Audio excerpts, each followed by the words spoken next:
us the intel about the next generation of Bulldogs. This is Before the Hedges, brought to you by Kroger. Let's go, I'm a Bulldog. Welcome in, DawgNation. I am Kaylee Mansell with DawgNation recruiting insider Jeff Sentell, who is back with us from Pittsburgh, Pennsylvania, up there visiting Kemon Spell, and we're going to do all things Kemon Spell throughout the show today. But first, I want to take a moment to recognize that working on camera, it isn't always glamorous. It isn't always flawless. And I think my co-host over here, Jeff Sentell, really put that into perspective the other day when joining in on DawgNation Daily. I'm in Western Pennsylvania. I've been here for the last couple of days. So dog fans, let's do a quick engagement trick over the interwebs right now. Why would Jeff be in Western Pennsylvania, about 45 miles outside of Pittsburgh? I'll give you a couple of seconds to weigh in, but I'll let Brandon tell you where I'm at. Of course. Where would I be? The big reveal got messed up by the camera falling over. That's always a there we go, live TV. That's what it is. I love that you gave the pause for dramatic effect, and then the most dramatic thing that could happen happened. I think the camera paused gravity. I think that's what it did. You know, we're sitting there working, Kaylee. I mean, you know how it's like you're one man banding it. You got to be your cameraman. You have your monopod, and literally everywhere I wanted to put something, there was snow everywhere. So I'm like brushing it off, and then right about that point, there was a little gust from the gods. You know, that's pretty good when you're on the driving range, or you're pretty good on your tee box and you need it to carry some water. Not so good when you're doing a live shot. Not that I don't love this moment, but can I ask you a serious question? Please. Why didn't you just do your join-in from inside? Because you wouldn't get all that loveliness. You got to have the sights and scenes. You got great light outside. You can show people where you're at. You know, Brandon loves that with the show.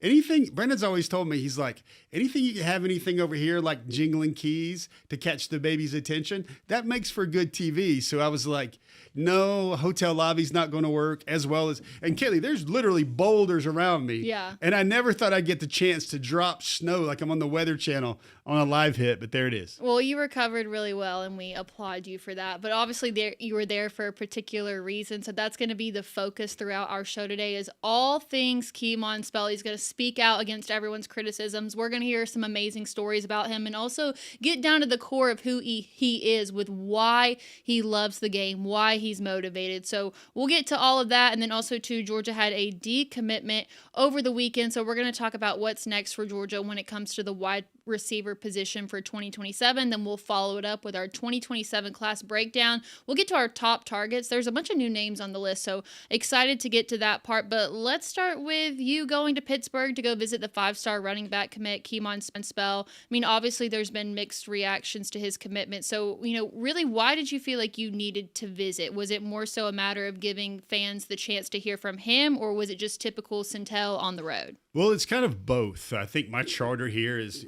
I try to write about what's the biggest story every day in Georgia football recruiting, and you get the number one running back in the country. Voila, that's a pretty big news peg. The other thing, Kaylee, is there's so much discourse. I'm going to use that neutral word right there. There's so much discourse about everybody thinks, man, is he going to be another high-profile 5-star like Dylan Raiola or Jared Curtis? You know, kind of what good is a February commitment?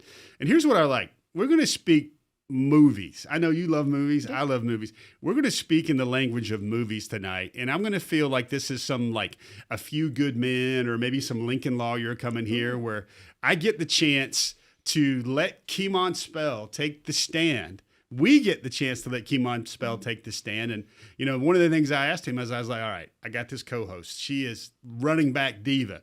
She wants running backs. That's her.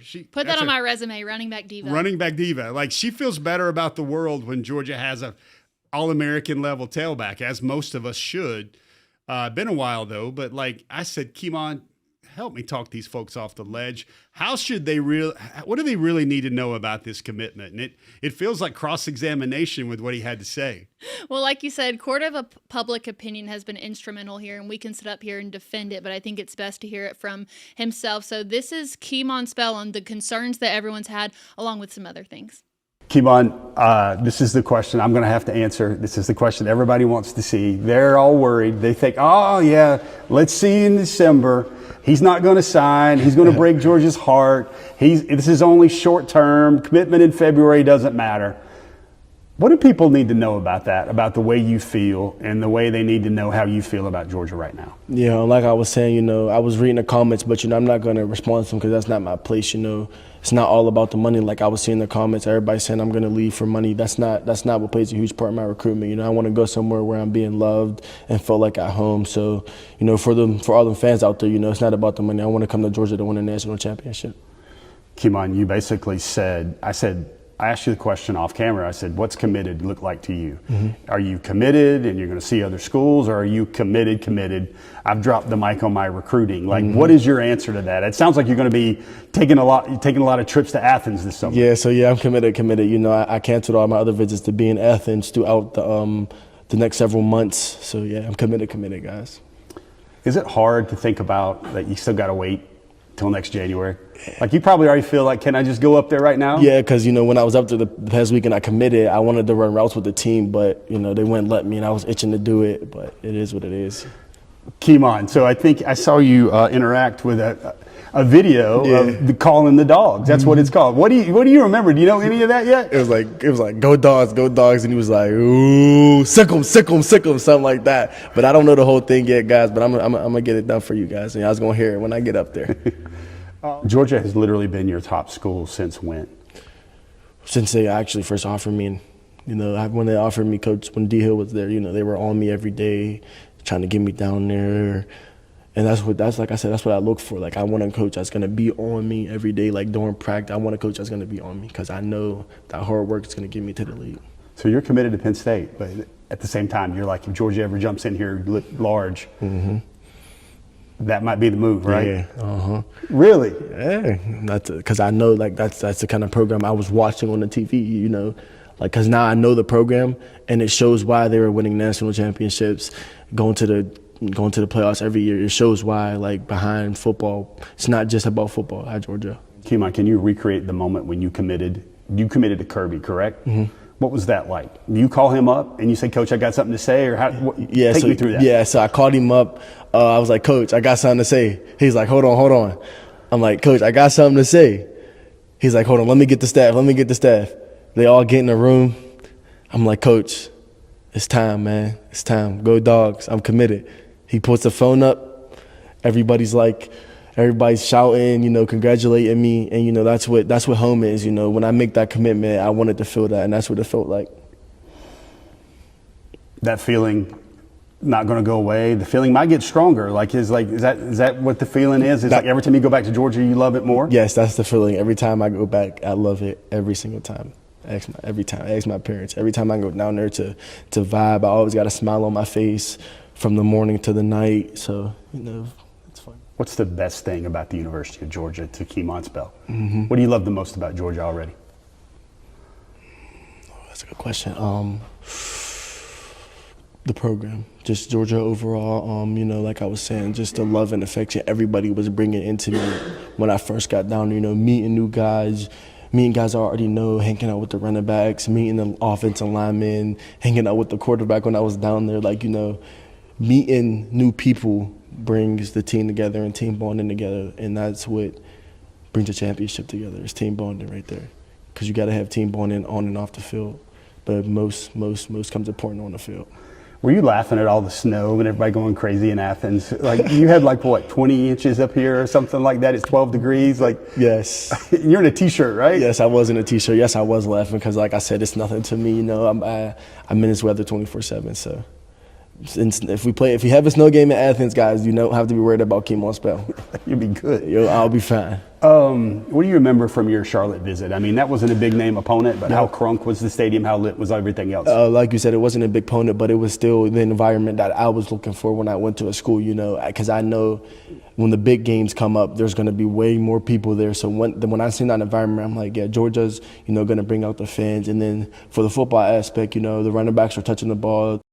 So we covered a lot of ground there. So for the first part of this, let's just focus on his immediate comments to what people have been saying. Then we'll move on to the why Georgia, his favorite part about the program. I mean, do you know how much patience you have to be that age, read all the things that people are saying to you and not have a response to them? I remember being that age. That would have been really, really tough for me to show that patience and that resilience. That's really difficult. And, to hear him say that the money doesn't matter, I think coming from himself, that sounds better. But just based on your conversations with him, what you've heard about him from other people, I mean, how genuine is that? Because that's what people are going to ask. Yeah. So first of all, Kaylee, if you're a member of the jury, do you find him believable? Do you find him committed? Does he sound like he's committed? Maybe it's just because he reminds me so much of Nate Frazier in the way that he speaks. I'm going to go genuine. So it was, I'll touch on a couple of things. First of all, you mentioned the money, right? And there's a contrarian I know very well that says anytime anybody says it's not about the money, it's about the money. Mm-hmm. Kemon has a basically an argument for that. And he was like, I got to make sure a place feels like home. I got to feel connected and the place will develop me. And he says, I wanted to find that before I started talking about money with a school. I don't think he ever talked about money with Penn State. But when he was on his visit to Georgia, the one where he eventually commits to Georgia the day after, he had the money discussion with Georgia already because he felt comfortable enough to have it. And this is a young man who's already had the money discussion a little bit with Georgia and feels content with it, feels at peace with it, and feels like it was so funny, Kaylee, because he said when he got off the plane in Pennsylvania, he looked at his dad and they'd planned about committing in this summer or maybe in December. He said, Dad, it's just time, man. It's time. He's like, that's it. He said, that's home for me. And, February commitments are what they are. And everybody's going to be like, well, let's see what sticks. But here's what matters about this commitment in my mind's eye, Kaylee. And that is, okay, he says he's committed. He's very charismatic. He's a strong interview. Mm-hmm. But he said, I have canceled all my visits with every other school. He says, I'm going to be taking a bunch of official visits this fall. But he's only taken one to Georgia. All the other official visits is when he goes back to Georgia to help recruit the class when everybody else is coming in for their official visits. So my opinion here, Kaylee, that's about as committed as anybody can get in this year, 2026. And I thought it was interesting that he pointed to wanting to be coached hard by someone like Kirby Smart. And also his favorite thing about Georgia is the program itself. I do think as someone who has been committed to a different school previously, obviously the decommitment came with certain circumstances around it. But most guys, their second time around are a little bit more cautious and aren't as quick to make that decision. So I do feel like he's someone that understands that you don't want to be that 5-star running back that's jumping from school to school. I do feel like Georgia, that decision wasn't made on a whim, but because of things that he felt like, okay, this is where I really want to be. Kaylee, that's a good point. Like one of the things I wanted to know for myself is I went up there with the thinking like, okay, Pennsylvania kid, committed to Penn State. When James Franklin's regime starts to crash and burn, that's when he decommits. And I thought, okay, well, he'd probably still be committed to Penn State right now if James Franklin would have won some more ball games last year. And I was like, are you still committed to Penn State if James Franklin's here? And he's like, no, man. He's like, I'd probably be committed to Georgia right now. Mm-hmm. And I was like, what do you mean? He said, and he basically, I think he articulated in the interview, he started watching Georgia win championships. And that always became a top school to him. And he was like, whenever Georgia really started heating up and really just hitting him up and prioritizing him, that's when his recruiting changed. And he was like, that was the school. I asked him, I said, how long has Georgia been your top school? He said, probably about 3 years. And then he finally got to put the piece together of like how Georgia wins. He wanted to see, not just what he saw on TV and the championships, but he wanted to know why. And he got those answers. He got those answers pretty quickly when he started going to Athens. Yeah, so now that those concerns have been addressed and we've talked about the how he got to Georgia, it's important to go back to the why. This is going back to the basics because it's no doubt that he's talented on the field. I mean, you're not the number one running back in the country if you're not. But let's take a closer look at who he is as a person and what motivates him. This is Kemon Spell on his why. Kemon Spell, I want to ask you one thing. One of the things we always try to do is we try to get at the why of every great player. And for you have a really special story about your grandma. Yeah. Can you share with me, what a special lady that was in your life? Yeah, so like I was saying, I grew up with my grandma. I lived with her, She passed away right before, a couple days before my birthday. And, she was the reason I, kept going in football. She would motivate me to keep playing, to go to practice every day because, I wanted to go home and play the game. But she was motivating me to, keep going, keep fighting and make it to the league for her. And that's why I get up every day. That's why I push all my boys, and they push me, is because that's my why. Like, I'm going to the league for my grandma. I got to bring these guys up to make it to the league for her, and they got to bring me up to make it to the league for her too. You have a favorite memory of her? Yes, going to church every Sunday. I was shy. I didn't like getting up to go like sing, to go praise God, but every time she was there, she made me get up and go do it and overcome that adversity to be on the stage in front of big people. So when great things happen to you, do you sit there and when great things will happen to you, will you think of your grandmother, and will you think of like the role she played in your life? Like, you score big touchdowns, you win big games, you win championships. Every time, yes. I thank my grandma every time for everything I have accomplished that's been good in my life. These offers, talking to guys like you, I praise her for this, because she's the reason why I'm here and motivating me to do everything. Listen, as a grandma sympathizer, Mama specifically, one of the most important people in my life, this is probably one of the things that he said that really pulled on the heartstrings the most, because when you have somebody that you're playing for, it just means a little bit more, and it's also just a reminder that there's so much more to this than just what's on the field. So I have a tremendous amount of respect for that, because I can understand that in some ways. Who couldn't be Team Grandma, right? I mean, seriously. Or Team Mama. And little perspective on there that I learned is, the American story of how the steel mills used to be thriving and they've all disappeared around Pittsburgh. Like, I asked the high school coach there, and he went to school there. He's coached there a long time already. And I said, what was it like when Pittsburgh was booming, right? Because I drove through downtown, and a lot of storefronts are boarded up, a lot of empty businesses. And he would basically said the school population is maybe 30% of what it used to be like 20, 25 years ago. And Kemon comes from a family, he's one of 11 siblings. And to hear that story about his grandma that made such an impact in his life, he told me it's hard for him to go back to church anymore because he associates his grandmother with church and those special feelings. And, let's face it, there's a lot of Southern women in this world that are they're the reason why their sons, their daughters, their grandkids went to church. That's just what it is. And those ladies go straight to heaven through the Peach Pass. But like, I would say, hearing him say all that, and especially Kaylee, when he said, whenever I do something great, whenever I win a championship, whenever I score a touchdown, he said he thinks of his grandmother. And that's, Teresa Spell, I think is her name. And he thinks of his grandmother, and that's why he's thankful for her putting him in a place to be successful today. I love that part of his story. Yeah, I mean, it's always interesting to hear it from that perspective. And one thing we'll do here in a second is his message to DawgNation. Before we get to that, I want to ask you, was there anything about your time with Kemon that surprised you? I tell you what, it's the visual, Kaylee. We can be a storyteller, we can be a recruiting reporter, but we also can be 1/3 recruiting guy, football scout, analyst. Kaylee, from the waist down, he looks like an action figure. And what I mean by that is, you want to know why a guy is so powerful and how he runs a 4.3, but it's so hard to bring him down. Look at those thighs. Those are grown man legs. Like, he's a guy that you look at him and you see where it all comes from. I saw him being a very demonstrative leader among their workouts, doing their up downs, and they're doing a drill right here where sometimes the coach is not blowing the whistle. Sometimes he's faking like he's blowing a whistle. And so everybody's getting a little deked out, but the first one to hit the ground and pop back up is the one that wins that drill. And I saw Kemon win a lot of drills. I also saw him lift a lot of weights. I saw him, look right here, they're doing some sort of like a dot drill, agility drill right here. He's a guy that knows his role changes as a senior because they lost in the state championship game in Pennsylvania last year. They lost some guys up front. They lost their quarterback. He's going to play some wildcat, Kaylee. He's going to play some true quarterback. The head coach told me is he can throw the ball. And he knows all the reads in the offense. So can you imagine? Like, look at that guy. I saw him.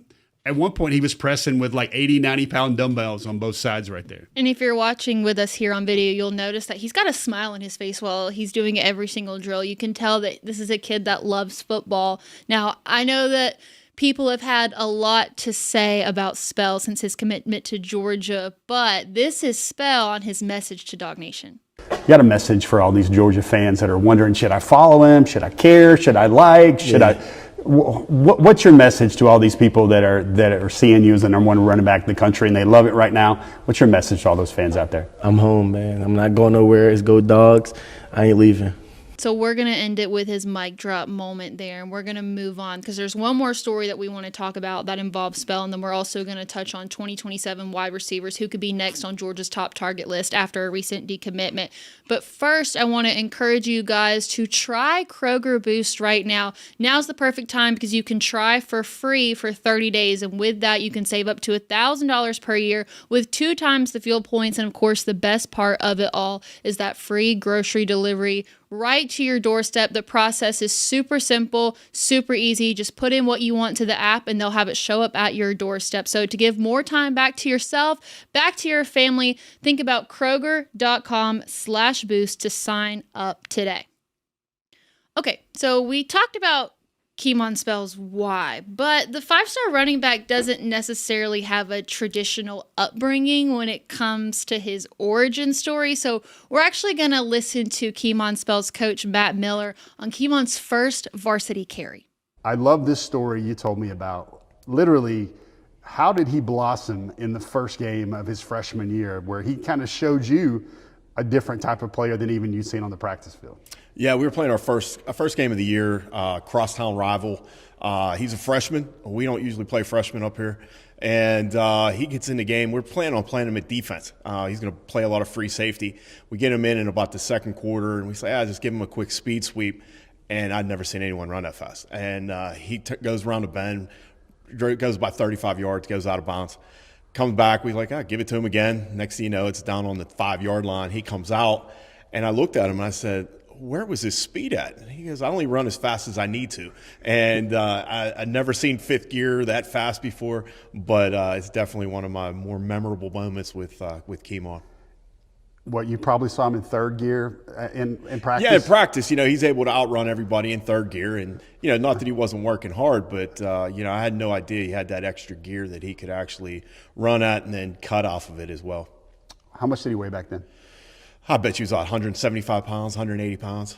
And how's that gear now when he's 215, 212, something like that? It's scary.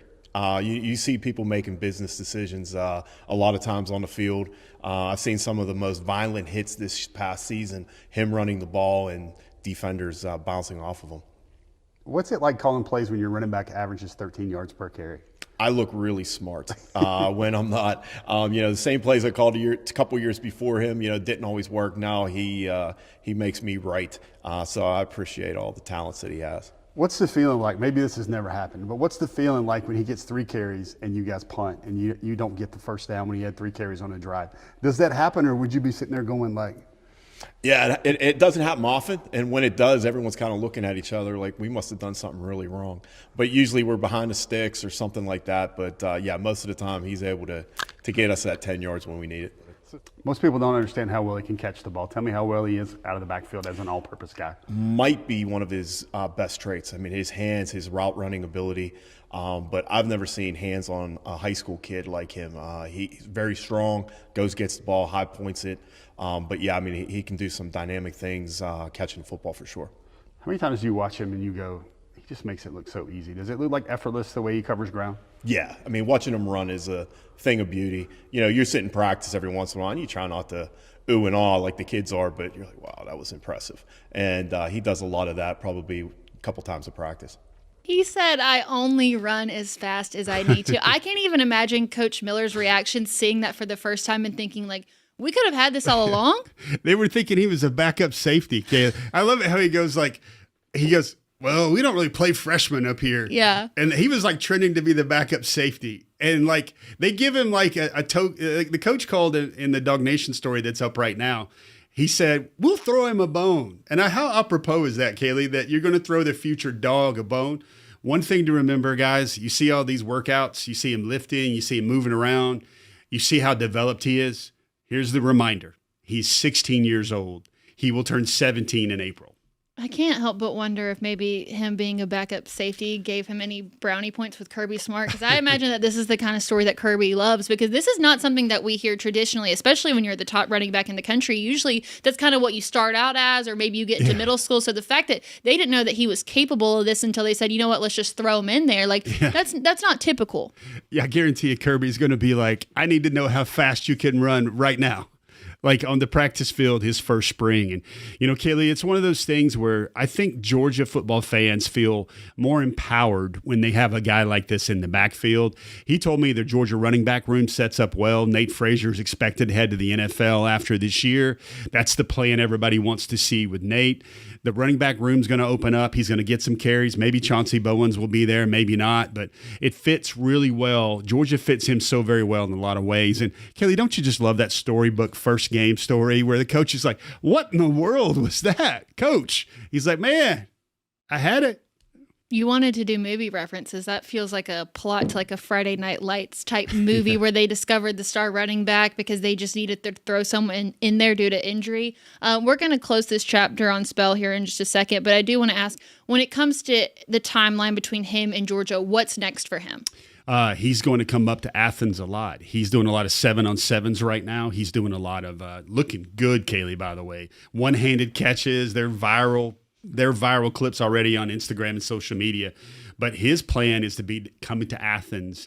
And I don't know if Pied Piper works because I think that's a quarterback term. But I think he might be the lead dog in this class. And what I mean by that is he's going to be the guy that is going to be talking to everybody, working everybody. And he said he has canceled all those visits, like we said earlier, if you're just joining us, so he can be in on multiple official visit weekends in Athens. So it's going to be down in Athens a lot. Yeah, so this has been my dream show so far, to talk so much about running backs, and we're going to continue the conversation with wide receivers. This has really been a skill player-based show. Really quick, want to ask you guys a favor. If you're here watching with us on video, if you'll just go ahead and give us a like, and while you are on our DawgNation YouTube channel, if you'll just go ahead and hit subscribe, hit that bell right next to it. That way you get notified anytime that DawgNation goes live. That way you can stay up to date with all things Georgia football, and even if you can't be here with us Wednesday nights at 7 o'clock on video, you can also listen to us whether you're on the road, cleaning, you're at work. It's our DawgNation podcast feed, and you can find it wherever you listen to your podcast, whether that's Apple or Spotify. It's the DawgNation podcast feed to listen to shows like Before the Hedges, DawgNation at Large, On the Beat, and DawgNation Daily. So just want to let you guys know there's always that option out there, even if you can't be here with us every single week. So the recruiting gods giveth, and the recruiting gods taketh away. It's a tale as old as time. Georgia gets the running back Kemon Spell, then loses the 3-star wide receiver Gavin Honore out of Las Vegas. Before we get to the other options, I mean, why did this happen? And is this a decommitment that Georgia fans should be bummed about?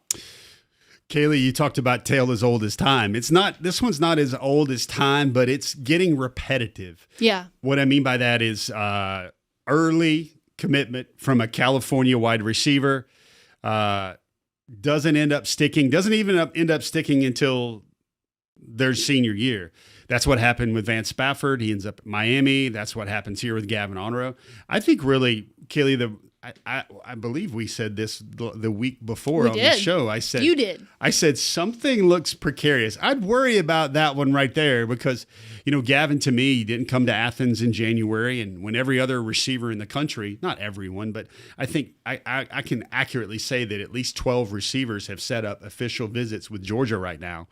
And Gavin wasn't one of those. And you kind of put one and one together after doing this in a while, and you say, okay, he's a slot. And Georgia looks like they have a lot of guys that could be a slot receiver. Amari Patterson is a guy that we mention a lot each and every week on this show because we should.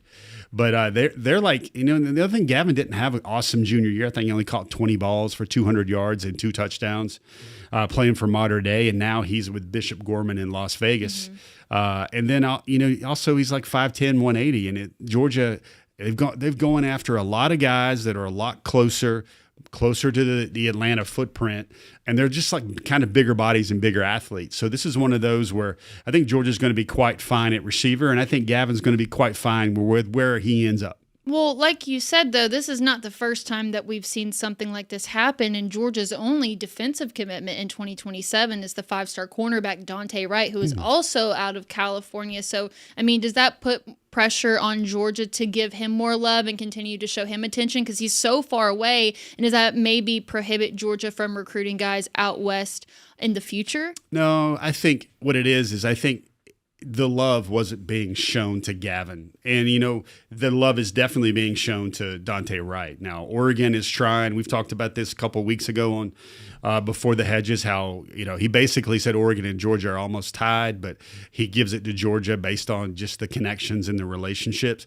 He said his official visit, Dante Wright here, he said his official visit to Oregon. He's got other schools in mind too. But the California proximity thing doesn't bother me as bad because, you've got success stories. You've got Brock Bowers. You've got Kendall Milton. You've got Nate Frazier now. But, holding on to the guys gets very hard when Georgia is not pulling on the rope and lighting them up with attention and value as much as maybe other schools are. Well, when it comes to situations like this, we're going back to tale as old as time. It's all about who's next up. So we're going to look at a few different options, starting with one that you mentioned just a few minutes ago, and that's the 3-star wide receiver Amari Patterson out of Ridgeland, South Carolina. Number 54 wide receiver in the class, averaged 17.9 yards per catch in 2025. I mean, he's top 5 on our top targets that we'll see here in just a little bit. Is this the most obvious option for Georgia when it comes to next man up at wide receiver? Yeah, but I mean, Kaylee, there's a lot. Like James Coley's getting busy with a lot of guys. They may be committed. They may be from South Florida. They may be trending towards Miami. There's a lot of guys that he's been looking at right now. And, with Amari, he keeps going to these camps, Kaylee, and he keeps ending up like one of the top 2 or 3 receivers there. I think that ranking there for Amari is an old ranking. I think when the rankings kind of realigned for the first time for this cycle, the first update, I think he's going to be a top 15 wide receiver, a high 4-star. It's just a matter of time. Like he blazed through the opening down in Miami. He was perhaps the top receiver there. He was at another Rivals event this past weekend, and here's his message right now, and it seems like it's pretty the way it's going to go. It's Georgia and Florida. LSU just offered. I think he's going to give LSU a look in March when visits can open back up. But it really, to me, seems like a Georgia-Florida battle for Amari Patterson. And he was in there in Athens on that weekend that Kemon Spell was loving the dogs too. So very impactful weekend that one was for sure. So this is almost teasing ahead in a way, but I couldn't help but notice a new name popped up on our top targets, and it was a wide receiver. The wide receiver is Khalil Taylor, who's not too far from Kemon Spell, 5'11", 180 pounds, number 65 player overall in the class, number 14 wide receiver. Now, listen, it says there he had 16 touchdowns in 2025. Here's what's interesting. He also had 33 receptions on the season. 33 receptions, 16 touchdowns. Almost half the times that he got the ball, he scored. And so when you look at the proximity to Spell, is it a coincidence that maybe now he's popping up, especially considering that him and Kemon are taking their official visit at the same time? Yeah, Kaylee, I think you started off the conversation the right way there. First things first, let me say this. Man, we keep finding guys. First it was Marcus Fennell down in Valdosta, and then it was Amari Patterson. I think Khalil Taylor right now might have the most impressive film I've seen in this wide receiver class. Look at this first clip, Kaylee. This is a pick 6 where he literally makes everyone miss right here. His second clip, he's basically doing a one-handed OBJ for a touchdown on the other side. His film on defense, Kaylee, he is one of those pure football player types. And let me just give you some facts, as here as people like to say. Keon Spell and Khalil Taylor, they're both Pittsburgh Metro athletes. Fact. They were both committed to Penn State at one time. Fact. They're now going to take both of their official visits on the same weekend, May 29th through May 31st together. Facts. Also, I asked Kemon, I said, Kemon, what do you think about that guy? He says, got to play with him, want to play with him. Coley's already in my ear saying, we need to get that guy. We need to work on him. Kaylee, this is a very complete football player. I could go on and on. We could do a half a show about Khalil Taylor, but that guy has the juice. Yeah, I mean, I completely agree watching this tape for the first time, and it's such a wide variety of different plays, both from the defensive side, offensive side, lots of special teams. It almost kind of reminded me a little bit of seeing KJ Bolden's tape back when he was in high school, just like the variety of things that he can do. So I think it's interesting, though, that the two people we talk about first, both out-of-state players. So when it comes to the in-state players, there was two I wanted to ask about in particular. One of them is Jaden Upshaw, top 100 player out of Lee County, not committed, a receiver, and then Sean Green, a top 150 player in the class from Camden County, also not committed to a school. I mean, where does Georgia stand with the in-state wide receiver talent that Georgia has? Yeah, so there's a lot. Like I said, a lot of officials are being kind of plotted out right now. Sean Green has an official visit scheduled. I don't think that the other gentleman has his official visit, Jaden Upshaw out of Leesburg, yet. I don't think his is scheduled yet. There's so many guys in the state of Georgia right now, Kaylee, that you wonder who exactly is that Coley is at the top of Coley's board. I think Taylor is at the top. I think Patterson's at the top. And you got to remember, Kaylee, Georgia only took two pure wide receivers last year. Mm-hmm. That was Craig Dandridge, and that was also Ryan Mosley, because they went so heavy on receiver the cycle prior, and that was Talon Taylor, C.J. Wiley, Landon Roldan, Tyler Williams, keeps going on and on and on with what the guys they brought in. Thomas Blackshear out of Savannah. So you can see that we talked about last time I visited with Brandon, there's a yin and yang now with Georgia and what they're doing. So if they're going to go, it's like buying groceries, Kaylee. If this is the week you get dry goods, you go crazy on dry goods. Then next week you might get sweets, and then next week you might get sodas. I think Georgia is going to be very competitive at wide receiver, especially since they got all this Zachariah Branch film that they can show everybody. And Kaylee, I don't know if the average DawgNation viewer gets this point. Do you know that who led the SEC in receptions last year? In just physical pure receptions? Catches. Was it Zachariah Branch? Zachariah Branch. And he was like 13 or 14. Now listen, you folks can say extended handoff, not the same thing. Some of these balls went about 3 yards. Doesn't matter. That's still considered a reception. And for Georgia to have the SEC leader in receptions by like 13 over the next guys at all these pass-happy schools, I think that's significant. Was there anybody else that maybe we didn't cover that you think could be an under-the-radar type guy, or maybe an out-of-state guy that Georgia fans just aren't familiar with? There's a lot. There's Tremont Collins. This is a guy down in Florida.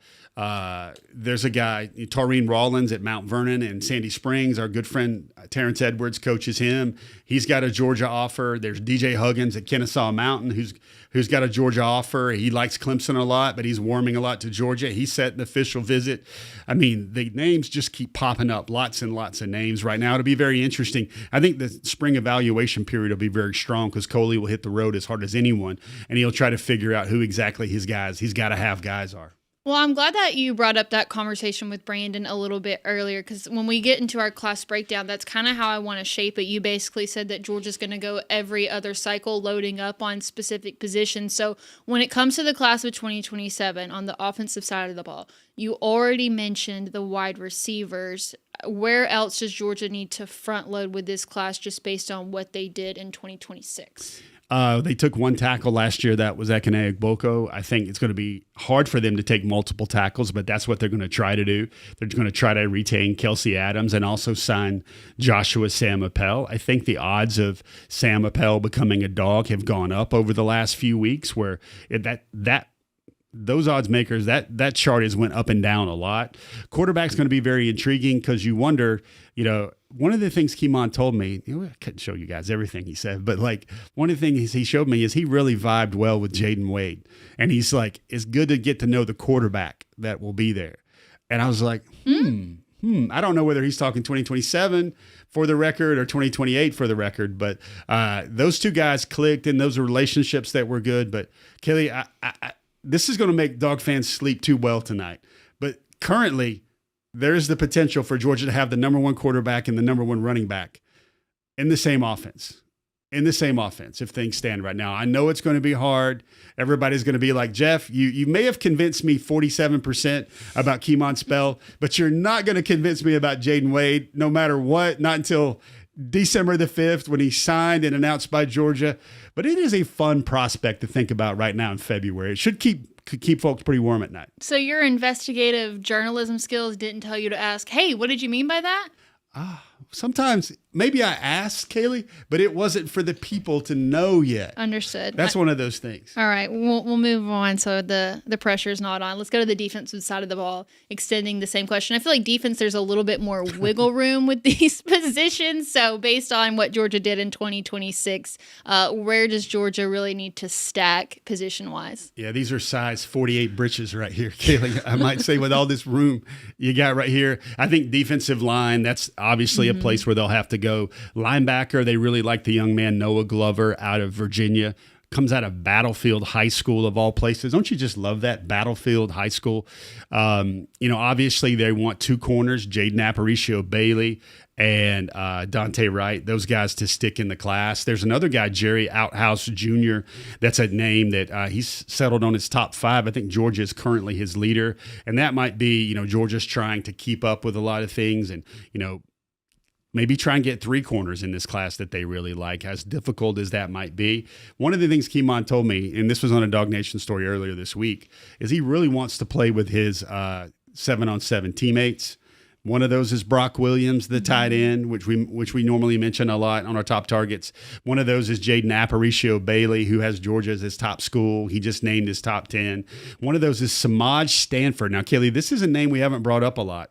This is a top 5 safety in the country. He's out of Oklahoma. He plays on the same 7-on-7 team with Spell, but he also basically has a soft top 3, which is Oregon, Texas A&M, and Georgia already. So there's a lot of tea leaves kind of linking up there right now. Yeah, and we'll talk more about him when we get to our top targets, so we'll just brush through the snapshot really quickly. Only changes other than a number coming off the board is that Georgia drops in the class rank from 5 to 7, but naturally that happens with decommitments. Even a 3-star wide receiver coming off the board, that only drops them 2 spots, so still really early in the cycle for that. Now we'll move on to our top targets. We've talked about a few of the guys on this list, including Khalil Taylor, you just mentioned Samaj Stanford, but Noah Glover is someone who is new on this list, the 4-star linebacker. He replaces in-state running back Andrew Beard.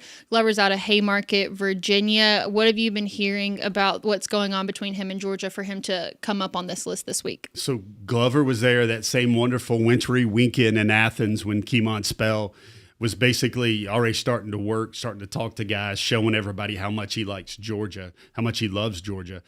Glover is a guy that it looks like he is Glenn Schumann's guy for this class, especially at linebacker. Now, there's a few other names, Cooper Witten, the talented NFL legacy, the son of Jason Witten, that also is interesting for Georgia right now at the linebacker spot. But, Samaj, the one thing that maybe keeps him from getting a little bit higher is you got Oregon involved, which is always a tough recruitment to win. But the other thing is that he hasn't been to Georgia like these other guys have recently. Khalil Taylor, we mentioned him earlier. Metro Pittsburgh, him and Kemon are going to go together. Kaylee, there's another guy in the city of Pittsburgh, Jimmy Gallis, a 4-star offensive lineman out of Central Catholic. Kaylee, how weird and wild would it be if Georgia ends up with the number 1, the number 4, and the number 10 player in Pennsylvania? Because Kemon is the number 1 player in the Keystone State, Khalil's the number 4 player in the state, and then Jimmy Callis is number 10 in the state. Wow. So seems like there's some action going down there in Pittsburgh. A lot of reasons for Georgia coaches to get to Pittsburgh and the Allegheny County this recruiting cycle. We'll move on to our next page of top targets, and I've really been wanting to ask you about the 5-star safety, Chance Gilbert, because I feel like we talked a lot about him at the beginning of the new year. Haven't really heard much. You're adding safeties to the board, so where do things stand with Georgia and the 5-star safety, Chance Gilbert? Yeah, Chance is an undersized guy. He's like 175, and Kelly, really, his decision is going to be Georgia, Clemson, or Alabama. Sometimes the things I hear, Georgia's in a good spot. Other times it still seems like Bama or Clemson are there involved.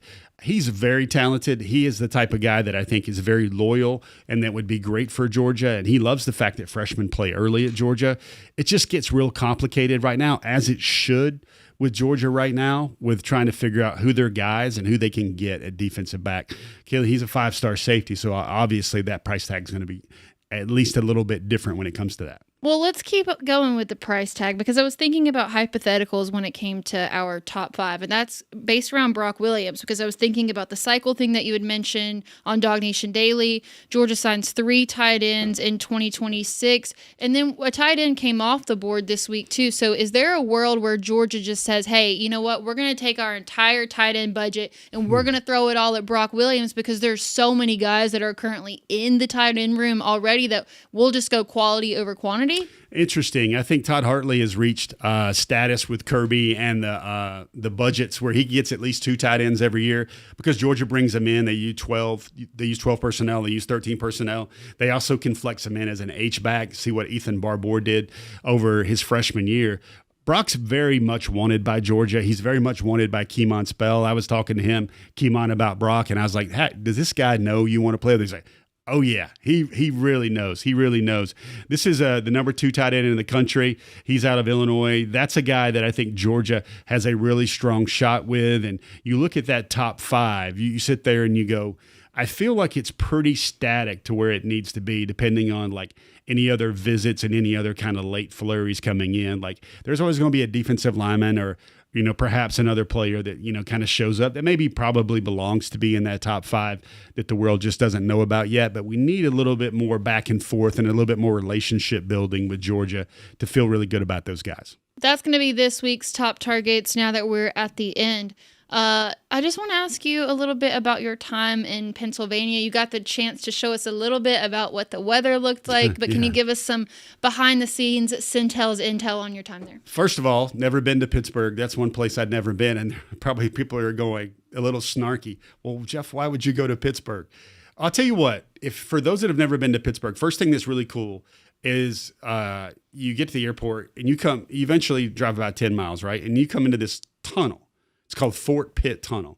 And you come out, and then all of a sudden you're like, it's like sensory overload. You've got PNC Park where the Pirates play. You got Three Rivers Stadium where the Steelers play. You got these bridges, the Roberto Clemente Bridge. You've got the Three Rivers coming together. When I was there, Kaylee, it was iced over. So like 1/3 of the river had like an ice flow going through it. And you sit there and you go through Pittsburgh, and yes, it was great seeing the 5-star running back. Kaylee, I checked off a lot of things that are pretty interesting. I think we've got like a whole reel of clips maybe that I put together of things that stood out to me about Pittsburgh. First of all, close to Hershey Candy Company, right? They have cherry chocolate cupcake. You get one free plug. M&Ms. They got lemon meringue pie. They got a lot of stuff. Look at this. This is the Immaculate Reception. It's in the airport. I think it happened back in 1972. There's Franco Harris when he beat my Raiders well early. Kaylee, this is Primani Brothers, and this is a sandwich that has French fries, it has coleslaw, it has whatever you want on it. That thing was bigger than Jordan Davis's dinner, and this is the school. This is where McKeesport Tigers play, right? I'd never seen this much snow. We did a photo shoot, Kaylee, in the snow on the field with Kemon Spell right there. So and this is really cool. The Pittsburgh Airport, when they win a world championship, they put the jersey of one of their favored players on the wall for all time. And it goes back to the 1920s. It's got Willie Stargell. It's got Terry Bradshaw. It's got Lynn Swann. Got Jerome Bettis. It's got hockey players galore. My family was very interested about the M&M flavors. Same plug one more time. You can get them at your local Kroger. Yeah, you can get them at your local Kroger, but I guess you get like specialty flavors there since you're so close to the hub or whatever. And peanut butter cinnamon roll, peanut butter and jelly. There was a cherry chocolate cupcake amidst all that snow. So did a lot of reporting, came back with a lot of stories, came back with a lot of intel. But I also, Pittsburgh, kind of surprised me a little bit. Oh, I'm glad to hear that, but we're also glad to have you back in studio. With that's going to wrap up today's show. As always, thank you so much for joining us, and we'll see you right back here next Wednesday night for Before the Hedges.